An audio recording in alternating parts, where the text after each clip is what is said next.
citocontos.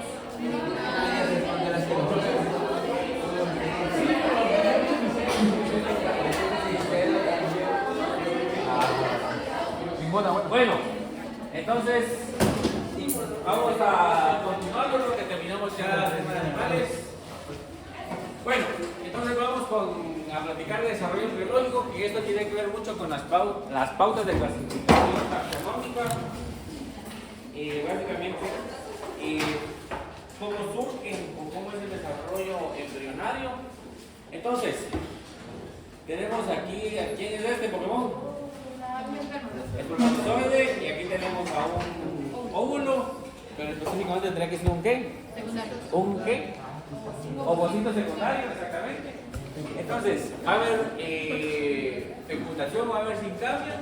Entonces, aquí al momento de que se haya funcionado, si estamos hablando que ya son células haploides, al momento de la fecundación, ya tenemos una célula diploide. Y entonces, el mecanismo de reproducción de esta célula va a ser ¿cómo? Con seguridad y fuerte. Mitosis, exactamente. Entonces vamos a partir de una célula a dos células. Esta célula ya se le va a designar cigoto, 4, 8, 16, 32, 64, 128, 256, etcétera, etcétera, etcétera, etcétera. ¿Sí? ¿Puede repetir eso? ¿Qué cosa? Lo de que era mitosis. ¿Por qué? ¿Por qué es mitosis? Porque, no sé, porque ¿Qué es un cigoto? la unión ¿De quién? de dos células haploides. Ajá, dos gametos. Entonces, tengo haploide y haploide, forma Diploide. diploide. Y las células diploides se reproducen a través de Mitosis. mitosis. ¿Estamos? Sí. Va. Entonces, vamos a ver de que al momento que se está formando este cigoto, va a empezar a formar una pelotita de células, que va a ser una mórula, luego va a ser una blástula, y después va a tener un proceso de invaginación que es la gastrolación, que eso tiene que ver con mucho lo que platicamos ayer, que eso vamos a platicarlo en unos minutitos. Y luego ya el desarrollo de las células y el desarrollo del crecimiento del animal como tal. Ahora, cuando nosotros estamos hablando de la blástula, vamos a ver de que esa pelota de células que se está conformando va a responder a un eje animal vegetativo, ¿sí? Va a tener un orden, va a tener una forma en que se está realizando esa reproducción o división celular, entiéndase, X cantidad de mitosis sucesivamente. Entonces, vamos a ver que eso va a responder a la polaridad que corresponde al vitelo. Otro nombre que tiene el vitelo, yema, ¿sí? Y el vitelo o la yema va a tener importancia o implicaciones dependiendo del grupo animal que estemos hablando nosotros. Entonces, en una célula, en este cigoto vamos a ver dos polos, un polo animal y un polo vegetativo. El polo animal corresponde al núcleo celular de esa célula diploide que se formó, y el polo vegetativo responde al vitelo, ¿sí? Ahora, dentro de la conformación del vitelo vamos a ver que dependiendo del grupo de animales que estemos hablando, puede haber más o menor cantidad de ese vitelo. Dentro de los isolecitos o isolecíticos vamos a encontrar a nosotros los mamíferos. En los mesolecitos vamos a encontrar a los anfibios, que son los que tienen vitelo pero en menor cantidad. Los que tienen mayor cantidad de vitelo o yema, primeramente vamos a tener a los telolecitos, donde incluimos a peces, reptiles y aves, y los centrolecitos que tienen también abundante vitelo o yema, básicamente estamos hablando de artrópodos. Ahora, cuando estamos haciendo este proceso de reproducción o división celular, que son X cantidad de mitosis consecutivas, vamos a ver que eso va a responder a un surco de segmentación con respecto al polo vegetativo o al vitelo. Cuando nosotros hablamos del surco de segmentación, si estábamos hablando, que lo que me estaba preguntando Silvia, que básicamente el tema de la mitosis, entonces yo tengo ya aquí al señor cigoto. Entonces, el proceso de mitosis, básicamente estoy dividiendo una célula a la mitad, ¿sí? Esto se conoce como surco de segmentación o surco de clivaje. Posteriormente, esas dos células se van a dividir en otras dos a través de otro surco de segmentación. segmentación. ¿Sí? ¿Por qué es importante esto? Porque dependiendo de la cantidad de vitelo que tengamos, se va a interrumpir o no, va a ser completo o no va a ser completo. ¿Qué sucede si no es completo? Vamos a ver de que, por ejemplo, yo aquí tengo un surco de segmentación completo y aquí tengo un surco de segmentación incompleto. Básicamente solo va a ser la forma que se va a formar el embrión, es lo único que te va a afectar, pero que va a haber segmentación, va a haber segmentación. ¿Cómo así que es completo o incompleto? Por ejemplo, yo tengo a un isolecito que tiene menor cantidad de vitelo. Entonces, el surco de segmentación de cabo a rabo. Ahora, por ejemplo, tengo un cigoto de una araña, por ejemplo, que esos tienen mucho vitelo y se encuentran a nivel central, por eso son centralecitos. Entonces, en este caso, el surco de segmentación va a quedar aquí y no va a topar aquí, perdón, y no va a avanzar hasta el otro polo. ¿Por qué? Porque aquí está lleno de vitelo o de yemas. Entonces es incompleto.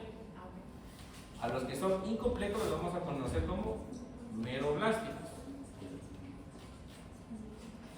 Y a los que son completos, poloblásticos. Su mismo nombre dice polo es completo. ¿Estamos claros ahí?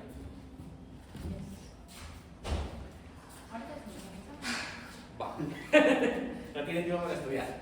Entonces, vamos a ver que eso tiene incidencia en el punto de vista del desarrollo y de ecología y de reproducción de las especies, por eso vamos a hablarnos en unos segunditos. Ahora quiero que vean ustedes, por ejemplo, tengo a un gusano de vertino, que son especies acuáticas. Aquí tengo que la característica que son isolecíticos, vamos a ver de que el surco de segmentación es completo. Tengo a un pollo que es heterolecítico, vean que el surco de segmentación es incompleto. Un ratón, hasta donde yo me recuerdo, es mamífero, va a ser holoblástico. Tengo un equinodermo que es holoblástico. Y en el caso de una rana, es un anfibio, vamos a ver que es tipo mesolecítico y va a ser completo. Sí, básicamente es eso. Ahora, ¿por qué es relevante? Eso siempre lo platicamos en el curso de zoología. ¿Por qué es relevante esto? Además de las pautas de clasificación. ¿Por qué es importante para algunas especies o no el vitelo? La yema, ¿no? El vitelo en plantas era igual que la yema, entonces. Y creo que era igual a la cera, ¿o no era eso? No. No. ¿Es la maceta del metro? Ajá, ¿para qué o qué? Para meter una correcta formación. ¿Será? ¿No será? No sé, de ahí deriva el rollito. Sí. Vamos a ver. Bueno, no, el vitelo es una reserva alimenticia. Entonces, por ejemplo, esto lo van a ver ustedes el otro año. Por ejemplo, hay dos formas, no puedo decir blanco y negro porque hay algunas especies que no, pero por ejemplo hay una forma de reproducción R y una forma de reproducción K. ¿Sí? En el caso de las especies con tipo de reproducción K, vamos a ver de que tienen pocas crías y básicamente el tiempo que se tardan en tener otro es bastante prolongado. Por el contrario, en la especie R van a tener un montón de crías y el cuidado es poquito. ¿Sí? ¿A qué corresponde eso? Al vitelo. ¿Alguno de ustedes se dedicó o tiene alguna avícola? ¿Le han recibido pollitos? ¿Sí? ¿Qué pasa con los pollitos? Que mueren bebés. No, pero cuando, digamos, una avícola recibe pollito, ¿qué pasa con esa avícola? ¿Cuál es el manejo? Sí, se lo tengo que platicar en ICA y en prácticas primarias. ¿No? ¿Qué pasa con los pollitos?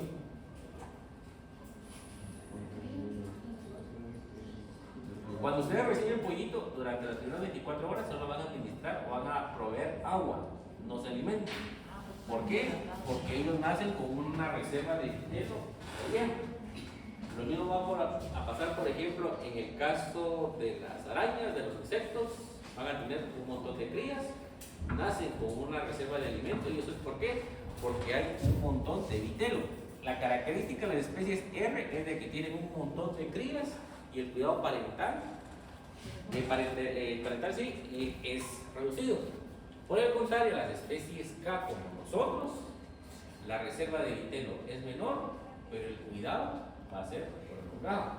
¿Por qué? Porque nosotros los mamíferos no nacemos con reservas de vitelo. Entonces, para poder terminar desarrollando, ¿qué tenemos que hacer? Tenemos que lactar. Entonces, esa es la importancia del vitelo, que tiene que ver con respecto al desarrollo de algunas especies y también con el mecanismo de reproducción. Entonces, recapitulando, si tengo un montón de vitelo, por ejemplo, soy un ave, soy un pez, soy un reptil, soy un artrópodo, araña, cucaracha, lo que sea, mis papás van a tener un montón de hijos porque más de algunos se va a lograr y yo voy a ser bien independiente a no más nacer. ¿Por qué? Porque tengo reservas de vitelo. Por el contrario, si tengo poco vitelo, soy un perro, un gato o una persona, no tengo vitelo al momento de nacer, entonces mis papás van a tener pocas crías para garantizar de que yo me vaya a lograr y me van a cuidar por X cantidad de meses, semanas o años, según sea la especie, para que yo me logre. ¿Sí? ¿Entendimos eso? Y eso va a incidir, como les comenté, en el desarrollo, pero también cómo se está desarrollando a nivel embrionario cada una de las especies. ¿Preguntas? O sea que de eso mismo se deriva la división. ¿Entiendes? ¿Qué cosa? De eso se deriva también la cantidad de división que tiene la división. Exactamente, ¿y cómo se va a dividir? Nosotros no entramos a detalle ahorita en eso porque ustedes tienen un curso de embriología para eso y ahí habla la expertise de cada uno. A ver, ¿qué? Es que no entendemos bien eso de los nombres y cómo era eso de Mira, ves. Tengo aquí a un nemertino. Entonces, aquí yo tengo al cigoto. Ese es del tipo isolecito. Isolecito tiene poco vitelo. ¿Sí? Entonces, si yo tengo poco vitelo, el surco de segmentación va a ser completo. Va a dividir a las dos células a la mitad. Por el contrario, tengo a un telolecito. En caso de un pollo, tienen abundante vitelo igual que un centrolecito. Entonces, el surco de segmentación únicamente se va a quedar acá. ¿Por qué? Porque aquí está topando con la yema. La yema no deja avanzar el surco de segmentación. Entonces, al ser incompleto, esto va a ser meroblástico.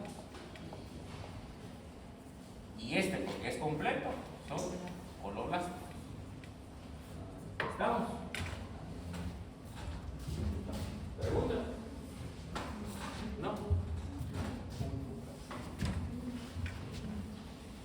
Bueno, ¿y por qué se diferencia, por ejemplo, un telo o un centro? ¿Por qué son abundantes? Se les cambia el nombre. Básicamente por la forma en donde se encuentra el núcleo con respecto al vitelo. En el caso de los centrolecitos, el núcleo está más o menos al centro de la célula, los telolecitos están un poco desplazados hacia el lado. En el caso de iso, tienen igual conformación vitelo, núcleo de misma proporción, y meso es un poquito más dispar, básicamente es eso. ¿Preguntas? Bueno, entonces aquí tengo a mi cigoto, que a través de un proceso mitótico se va a empezar a dividir. ¿Por qué? Porque estoy hablando que aquí es una célula diploide. Entonces pasa de 2, 4, 8, vamos a formar una pelota maciza ya de células después de X cantidad de procesos mitóticos que se conoce como mórula, y luego va a crear una cavidad en su interior que es el blastocelo. ¿Sí? Entonces aquí tengo la blástula. Posteriormente, aquí ya esta blástula va a conformarse una gástrula. ¿Sí? Que básicamente va a haber una parte que se va a imaginar hacia su interior, y aquí vamos a conocerlo como blastoporo. Aquí es donde se va a surgir el ano o la boca según el grupo que estamos hablando. ¿Sí? Entonces aquí tengo otra vez el mismo proceso de cigoto, X cantidad de procesos mitóticos. Aquí tengo una mórula en el íntere, luego la blástula, voy a formar el proceso de gastrulación, y ya aquí vean. Otra cuestión, al momento de que la mórula ya se convierte en una blástula, voy a crear una cavidad interna.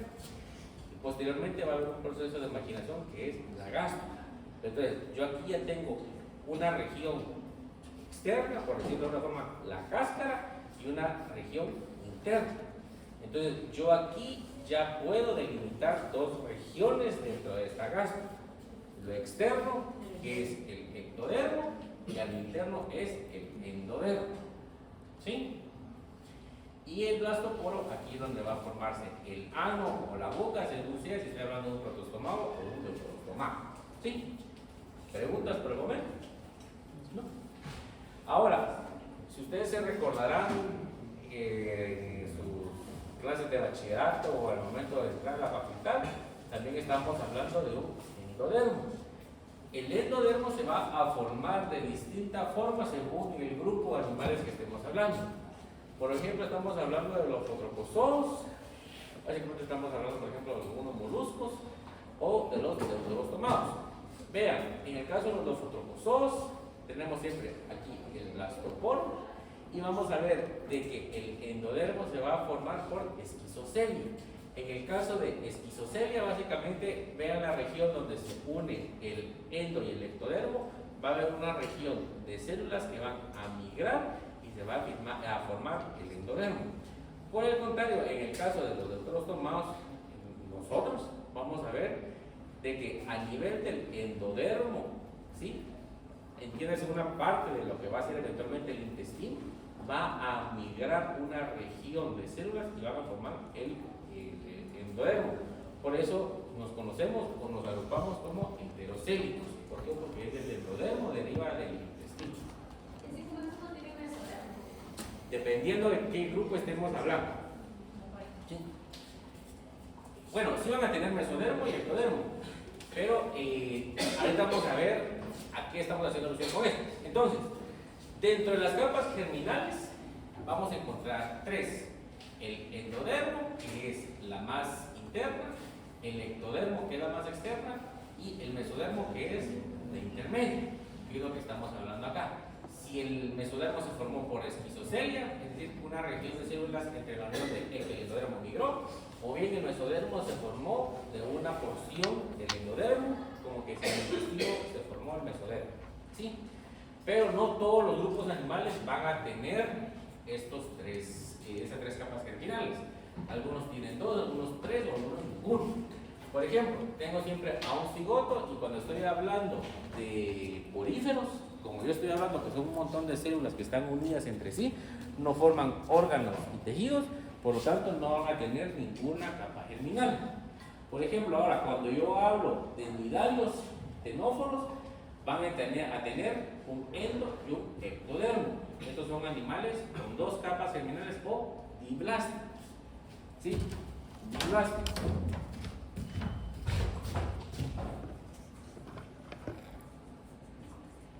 Y el resto vamos a tener tres capas germinales, un endo, un ecto y un mesodermo, entonces somos triblásticos.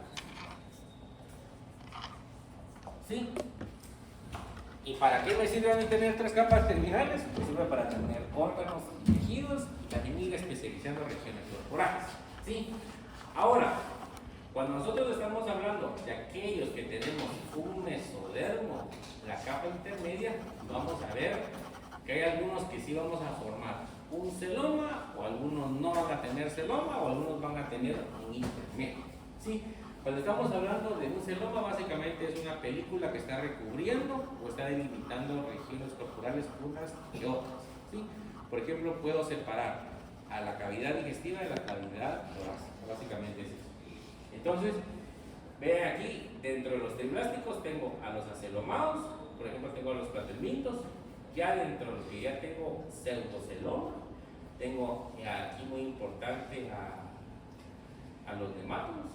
Y ya cuando estoy hablando de celomas verdaderos, ya me voy desde molusca hasta bordados. ¿Sí? ¿Preguntas? ¿No?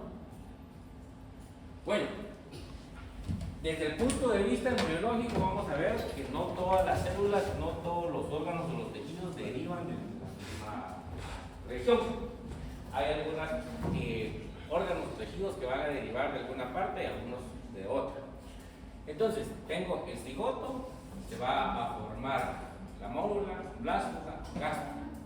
Al momento de la resturación, que es lo que vimos acá, dependiendo de dónde me sitúe, endo, ecto o mesodermo, se van a desarrollar o se van a conformar distintos órganos o tejidos. Dentro del ectodermo, muy importante, voy a ver prácticamente todo lo que está recubriendo el cuerpo del animal. Cuerpos, pelo, uñas, pelo, glándulas, etc. También va a tener la conformación del sistema nervioso. A nivel del mesodermo, es decir, la capa intermedia, sí y solo sí aplican a aquellos animales que lo tengan. Pueden encontrar la notocorda, muy importante para delimitar a los bordados del resto de animales. Eso lo vamos a ver el próximo semestre.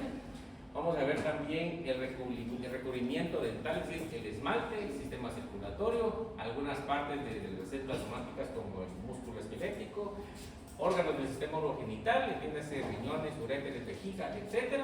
También músculo liso. Y lo que corresponde al endodermo básicamente es recubrimiento intestinal, epitelio respiratorio y el tejido de la faringe. Ahora, cuando estamos hablando de la cavidad corporal, aquí sí o sí estamos hablando de animales periblásticos. Pueden contar aquellos que carecen de un celoma, es decir, los acelomados, entiéndase, platelmintos, donde básicamente vamos a ver de que los órganos están dispuestos, más o menos flotando en el interior del cuerpo.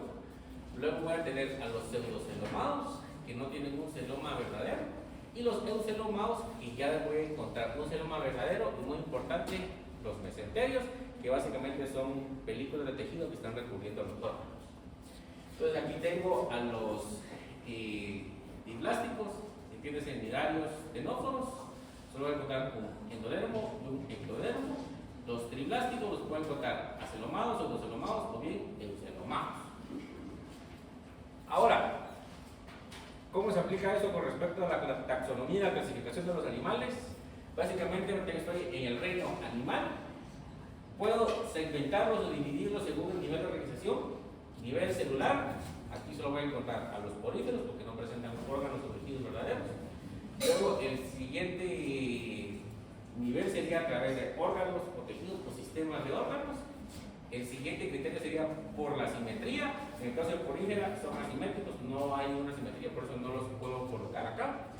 Y entonces voy a dividirlos entre simetría radial o bilateral, radial o radiata, únicamente nidaria y tenóforo. Dentro de los que son con simetría bilateral, que presentan órganos y tejidos y que además son animales, es decir, que hay una multicelularidad, voy a conformarlos o voy a dividirlos en función si tienen o no celoma o si es un celoma falso. ¿Sí? Básicamente es eso. ¿Preguntas por de pronto? ¿No? Y entonces aquí vamos a ver básicamente cómo es la filogenia del reino animal, donde estoy separando si tiene tejidos o no tiene tejidos, si es simetría radial o bilateral. Básicamente aquí si se forma por protostomia o deuterostomia. Y en el caso de este grupo, si hay una cutícula o no hay una cutícula, básicamente voy a agrupar artrópoda con nemátoda, que son los ectisozoos, los dofotropozoos, que básicamente tienen una larva penal, y los deuterostomados desde equinodermos hacia arriba, nosotros los bordamos. ¿Preguntas? ¿No? Qué bueno que le damos la No tiene que hacer el examen. Ajá. O te puedes hacer algo así. ¿Pueda que sí? Bueno, entonces hasta aquí quedamos con este tema. La otra semana vamos con sangre, que sería con eso los miércoles y jueves, y ya terminamos el contenido del curso. ¿Preguntas? ¿Qué temas irán a venir por el parcial? Para el final, de cajón sí o sí, desde hongos hasta sangre, pero todavía no sabemos si nos vamos a poner acumulativo o no.